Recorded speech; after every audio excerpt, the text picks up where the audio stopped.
This is not the most powerful creature in Pauper, but what if I add an all that glitters to the equation? Can it become a deadly creature?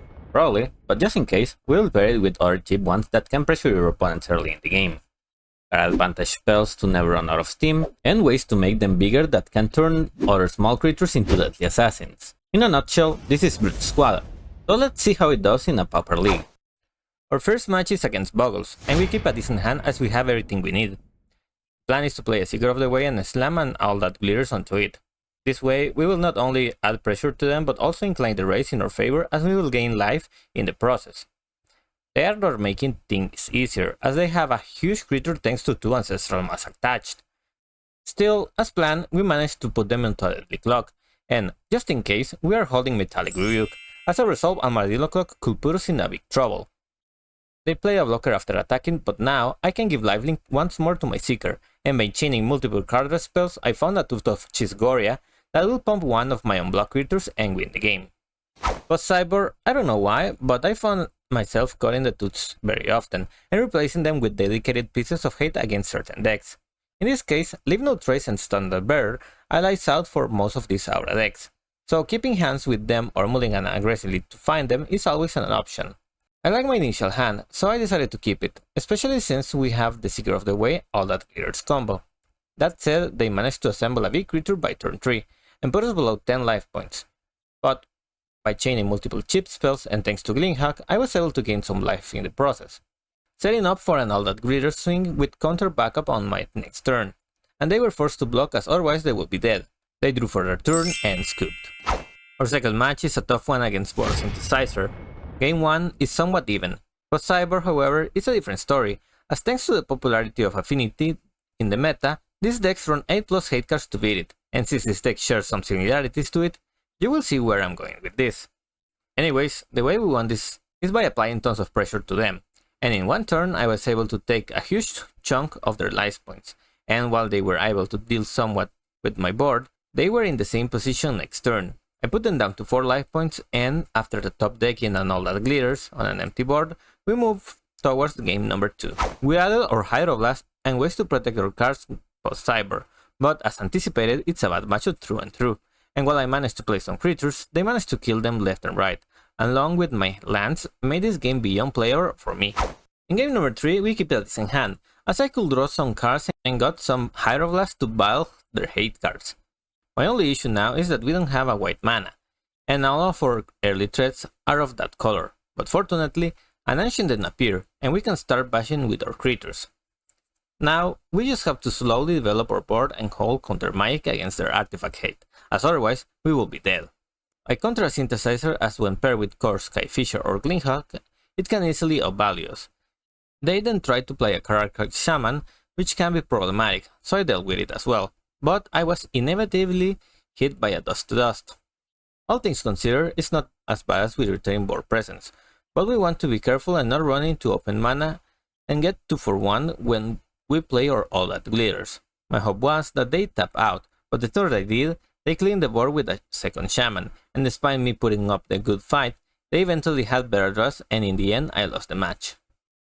Our third match is against Mugged, a foreign proto competitor that recently came up with this affinity list that made second place in the challenge, so chances are that we play against it this round. I kept an okay hand, and the plan is to be faster and seize the opportunity as our threats fly and theirs don't, so they need to respect our Ornithopters, and you will see why in a second. We attack for 5 on turn 2, and while they flood the board of artifacts of their own, a second all that glitters means that our Ornithopters now have become deadly assassins, putting them down to 5 this turn, and after a couple of plays on their part, all I needed to do was to attack to win the game. Post Cyber, Standard Bearer is a critical piece to foil their plans, and the 4 counterspell can be handy. Following the same principle as the last game, an early all that glitters is fundamental to put them onto a clock. However, they flooded the board with jump blockers and are leaving Metallic Rebuke mana every turn, so I can't afford to slam a second all that glitters. They drew some more cards on their turn, and back on ours, I attack once more with my creature and add a Glinghack to press them in the air. Now, things get trickier when they play an all that glitters of their own, as now we can attack in the ground, but we drew a Standard Bearer, which I used to bait a counterspell on their part. They took the bait, which gave me the green light to play an all that glitters I've been holding, attach to the flyer and win the game. Our upcoming match is against Dimir Terror. Spoiler alert, this match was quite intense, and it shouldn't have been so challenging, but I made some mistake that I complicated things, and I will explain why. I was very surprised when they used a snuff out to eliminate my creature. It caught me off guard, but I can see why they did it. They milled some more cards and put a Metallic Terror on the battlefield on their second turn. For now, my plan was to play a couple of more creatures and then pass the turn. Even though they tried to destroy my Seeker with another snuff out, I managed to save it by cleverly using my Metallic Rebuke. After they untap, they play a land and pass the turn. I didn't want to fall into their counter magic trap, so I decided to use my clue tokens to draw extra cards instead of making a risky move. Then they play a Lorien Reveal but tap out, and that ended up working in my favor.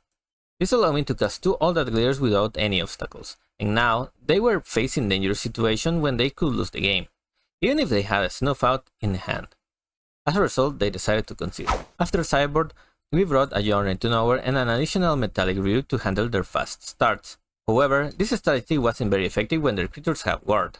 Dealing with double Metallic Terrors on the battlefield proved to be a tough challenge. With the help of an Ornithopter and a Seeker, I managed to reveal my board presence. My plan for the next turn is to give the Seeker the ability to gain life and try to regain some of my lost life points. However, I can also enhance it with all the glitters and hope that this combination will hold against any threats they may have. However, I made a mistake by skipping my attack phase, which meant I missed the chance to gain 4 life and deal 4 damage to my opponent. They used an Archaeologist to put a spell in their hand, and I managed to survive another turn due to the Ginger's Brute second ability. I placed an All That Glitters enchantment on my Seeker, hoping it would stay, and surprisingly, it did. This allowed me to survive yet for another turn. When they attacked for 10, I found myself in a situation similar to the previous turn. I played an Inspector and added a second All That Glitters to my Seeker. This boosted my life total once again. To get rid of their creature, I used Journey to Nowhere and forced them to make a chump block with one of their larger creatures. Unfortunately, they found a snuff out for my Seeker, and while I attempted to counter it, they had a spell, which reminded me of the 4 life points I missed earlier. I decided to play an Ornithopter and attach an All That Glitters to it. This meant that they needed to deal with it. However, with only 10 cards left in their library, they managed to find an answer for the Ornithopter, and eventually won. We kept a decent hand, hoping to draw the necessary lands to gain an advantage over them. While they set up their strategy, I aimed to apply pressure and slowly reduce their life points. The key to win this game was drawing cards, so I decided it was worth trading a Rebuke for a counterspell. This allowed me to cast a Nu of 1 Mind, and draw 2 more cards. Among them was a Tooth of Kishgoria, which enabled me to deal more damage per turn. Unfortunately, they play a creature I couldn't get past, so in response I focused on dealing damage through the air and held onto my counterspells. The Archaeologists revealed a counterspell of their own, so in my turn I drew a card hoping for a land, but it didn't happen. I continued chipping away their life points with the Ornithopter, but despite my efforts to draw lands, luck was not on my side. Nonetheless, I attack and play a Crypt after a combat to try and bait a counterspell, which actually worked. They tap out, play a Lorien's Reveal, but after drawing 5 cards with no lands, this felt like a missed opportunity. Due to this, my only option was to keep attacking with my current setup, and I started using chump blocks to defend against their creatures. They introduced a terror on the battlefield, but unfortunately, the Ornithopter finally fell to their removal. During their turn, I strategically blocked them to survive, and on my turn I launched a significant attack, forcing some trades and attempting to narrow the gap between our life totals. They reduced themselves to just 2 life points. Despite losing one of my recruits, I was getting closer to a point where I could win the game on the next turn if they weren't careful, as all I needed to do was pump my Ginger Brute. They drew more cards and launched an all-out attack, and after the dust settled, they attempt to play a Metallic Terror to block my creatures. This time, however, I used my counterspell to prevent it. They were in a losing position and decided to concede the game. Our final match is once again against Boggles, a tough opponent. I had an amazing start right from the beginning, and by the second turn I managed to deal 6 damage to them. They used an All That Glitters on their creature, but mine was much bigger, and what's even better, it will be able to finish them off the following turn. Recognizing this, they decided to give up the game.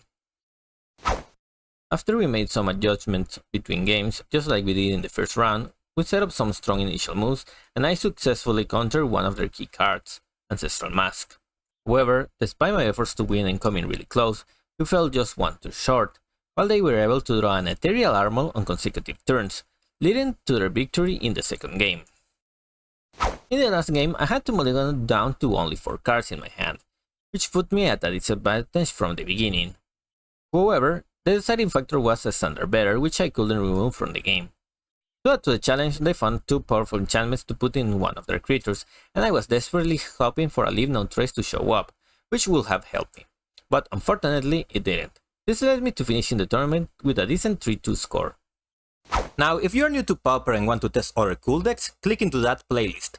Thank you so much for watching, and I will see you in the next video.